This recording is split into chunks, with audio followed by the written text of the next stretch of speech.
ये कहानी है एक ऐसे इंसान की जिसने 127 घंटे एक ऐसी संकरी और सुनसान घाटी पर जिंदगी और मौत की जंग लड़ी। 5 दिन घाटी में जिंदगी और मौत के बीच जंग लड़ने के बाद उसने एक ऐसा फैसला किया जो कोई और नहीं कर सकता था। इमेजिन करो कि आप एक ऐसी घाटी में फंस गए हैं जहां से निकलने के लिए आपको अपने दाएं हाथ को काटकर अलग करना पड़े। ऐसी ही रियल स्टोरी है एरन रल्स्टन की, जो एक कैनियन में 127 घंटों तक फंसा रहा, जिसके बाद उसे अपने दाएं हाथ को अपने ही बाएं हाथ से काटकर अलग करना पड़ा। अब यहाँ पर सवाल ये है कि उसने ऐसा किया क्यों? क्या उसके पास कोई दूसरा रास्ता नहीं था? तो हेलो दोस्तों, मैं हूं प्रकाश और चलिए शुरू करते हैं रियल स्टोरीज के पार्ट 1 को। संकरी घाटी, जिसका नाम सुनकर ही सांसें रुकने लगती है, और ऐसी घाटी में 127 घंटों तक फंसा रहा एरन रल्स्टन इस उम्मीद में कि कोई उसे बचाने आएगा। लेकिन 5 दिनों से ज्यादा इंतजार करने के बाद जब उसे कोई बचाने नहीं आया, तब उसने एक ऐसा फैसला किया जो उसकी जान बचा भी सकती थी और जान ले भी सकती थी। लेकिन कैसे, इस बारे में हम वीडियो में आगे जानेंगे, तो वीडियो को लाइक कर लो।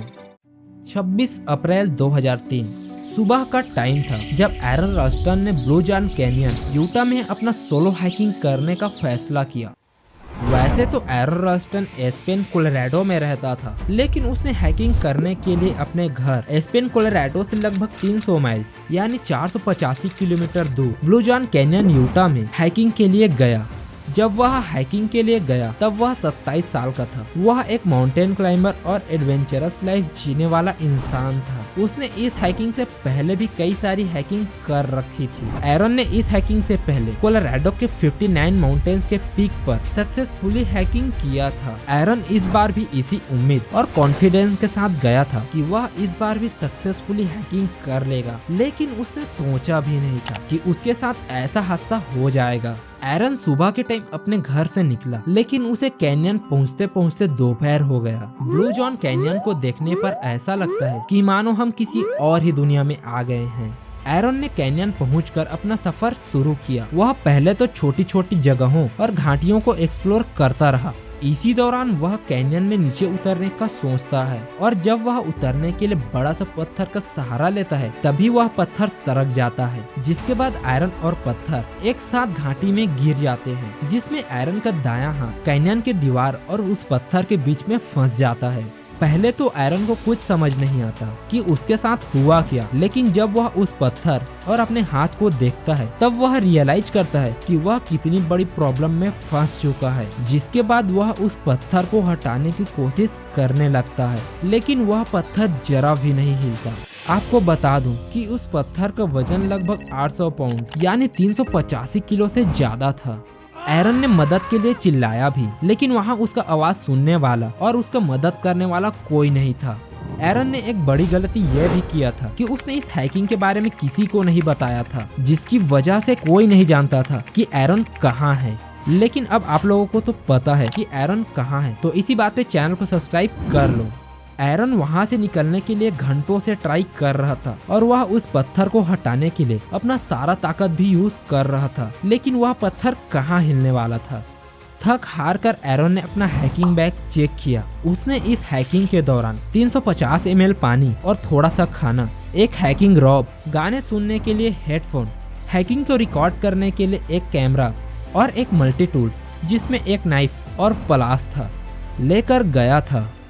अब रात हो रही थी और एरन का उम्मीद भी खत्म हो रहा था कि वह वहां से निकल पाएगा या नहीं। रात के टाइम में घाटी का माहौल एकदम शांत हो गया और एरन भी वैसे ही सो गया।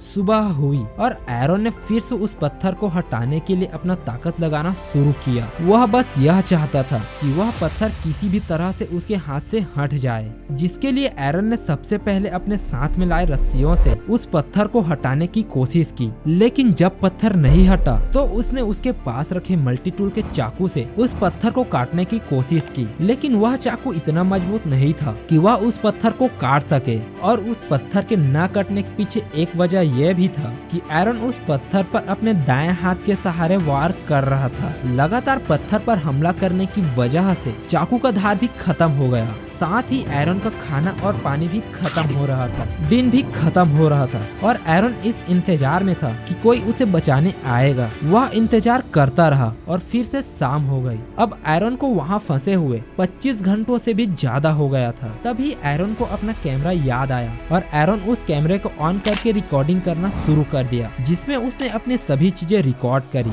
उसने कहा कि उसे उस घाटी में फंसे हुए 25 घंटों से भी ज्यादा हो चुका है और उसका खाना और पानी भी खत्म हो रहा है। अब एरन को उस पत्थर का वजन भी ज्यादा लगने लगा था, क्योंकि उसका हाथ पूरी तरह से सुन्न पड़ चुका था। जैसे जैसे रात हो रही थी वैसे वैसे एरन की उम्मीद भी खत्म हो रही थी और उसके मन में यह सवाल आ रहा था कि क्या होगा अगर उसे कोई ढूंढ नहीं पाया तो, और क्या वह वही मर जाएगा। आप लोगों को क्या लगता है गाइस, क्या वह बच पाएगा? कमेंट करके बताओ। अगले दिन जब सुबह हुआ तो एरन लाचार पड़ गया था, किसी की मदद न मिलने की वजह से। एरन का खाना और पानी भी खत्म हो रहा था, जिसकी वजह से उसे डिहाइड्रेशन और कमजोरी लगना भी शुरू हो गया था। लेकिन एरन उस पत्थर को हटाने के लिए फिर से एक बार प्रयास करने लगता है।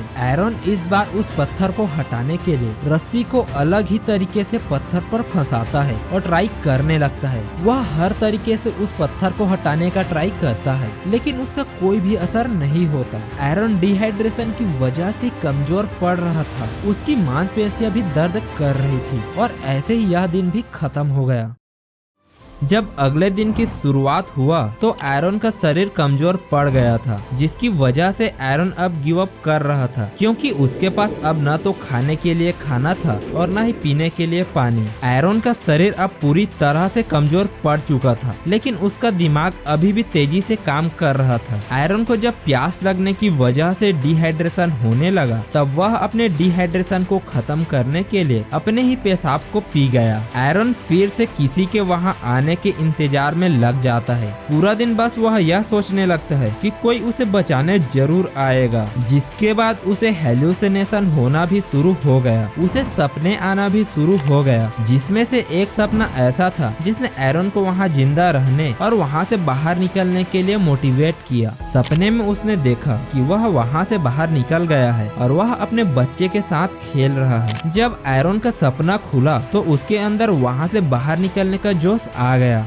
जिसके बाद वह एक ऐसा फैसला लेता है जो उसकी जान बचा भी सकता था और जान ले भी सकता था। वो फैसला था कि उसे वहाँ से निकलने के लिए अपने दाएं हाथ को काटना होगा। वह अपने इस फैसले को कई घंटों तक सोचता है। उसके पास सिर्फ दो ही रास्ते थे, या तो वहाँ पर फंसा रहे और वैसे ही मर जाए, या फिर अपने हाथ को काट कर वहाँ से आजाद हो जाए। जिसके बाद वह एक डिसीजन पर पहुँचता है और वह डिसीजन था आजादी का। उसने अपने हाथ को काटने से पहले उसे रस्सी से अच्छी तरह से बांध लिया, जिसे उसका खून ज्यादा ना बहे। अपने हाथ को अच्छी तरह से बांधने के बाद जब उसने चाकू से अपने हाथ को काटने की कोशिश की तो उसका हाथ कटा ही नहीं, क्योंकि चाकू का धार तो पहले ही खत्म हो चुका था। जिसके बाद एरन उस चाकू को अपने हाथ में रेतने के बजाय उसे सीधे ही अपने हाथ में घोंप देता है। चाकू सीधे उसके हड्डी को टच करता है, जिससे उसे बहुत ज्यादा दर्द होने लगता है, जिसकी वजह से एरन कुछ नहीं कर पाता। उसे लगने लगता है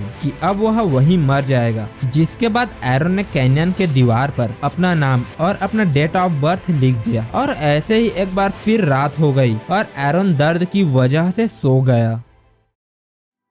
अगली सुबह हुई और एरन वहाँ से निकलने के लिए कुछ नहीं कर रहा था। जिसके बाद उसे फिर से वही हेल्यूसिनेशन आया, जिसमें वह अपने बच्चे के साथ खेल रहा था। एरन ने एक फैसला किया, जिसके बाद उसने सबसे पहले अपने हाथ की हड्डी को तोड़ी, फिर अपने हाथ को काटना शुरू किया। ये पल उसके लिए बहुत ही ज्यादा दर्द भरा था। एरन जैसे तैसे अपने हाथ को काट कर अलग कर दिया। उसके बाद वह कैमरे से अपने कटे हुए हाथ का फोटो खींचा और वहाँ से बाहर निकल गया। खून से लथपथ थका हुआ लेकिन जिंदा। एरन जिंदगी और मौत के बीच जंग लड़के बाहर निकला, लेकिन समस्या अभी भी खत्म नहीं हुआ था। अभी तो ब्लू जॉन कैनियन से बाहर निकलना बाकी था। एरन बिना हार माने किसी भी तरह चलता रहा, जिसके बाद वहाँ उसे हैकिंग करने आए एक परिवार दिखा। एरन ने उन्हें देखते ही आवाज लगाया, जिसके बाद वो लोग उसके पास दौड़कर गए। उन्होंने उसका हालत देखकर इमरजेंसी नंबर में कॉल किया, जिसके बाद वहाँ एक हेलीकॉप्टर आया और एरन को सीधा ही हॉस्पिटल लेकर गया। इस इंसिडेंट को कई सारे टीवी न्यूज चैनलों ने कवर किया। 2004 में एरन ने